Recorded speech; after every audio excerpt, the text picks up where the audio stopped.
Кривопаланичкото обвинителство нема обвинители. Наместо предвидените тројца нема ниту еден локален обвинител во рамки на овој Кривопаланка. Јавни обвинители од Куманово, каде недостасуваат петмина, имаат обврска да го гонат криминалот и во Кривопаланка. Овие проблеми на републичкото обвинителство се должат на недоволен кадар на обвинители, паралелно со пензионирање на актуелните.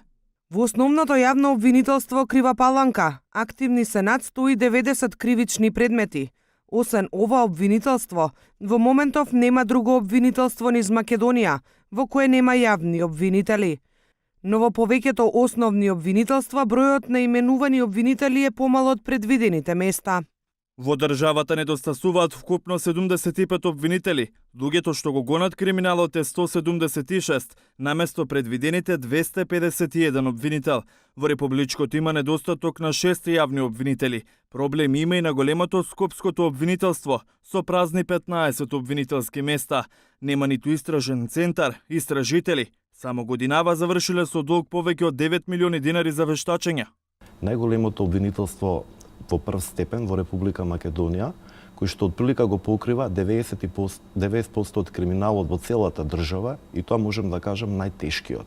Од убиства, од разбойништво во банки, менувачници. Лоши работни услови се секојдневните слики на обвинителите низ земјава. Имаме еден патнички автомобил, стар повеќе од 20 години, можем да кажем целосно небезбеден и неисправен, кој што буквално се распаѓа.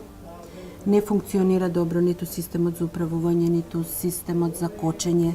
Препораките на републичкиот обвинител Љубомир Јовески, како и шефот на Советот на јавните обвинители Коле Штериев, беа стручните соработници во обвинителствата да се пријават на Академијата за суди и јавни обвинители и со скратена обука да добијат сертификати за да можат во иднина да работат како обвинители.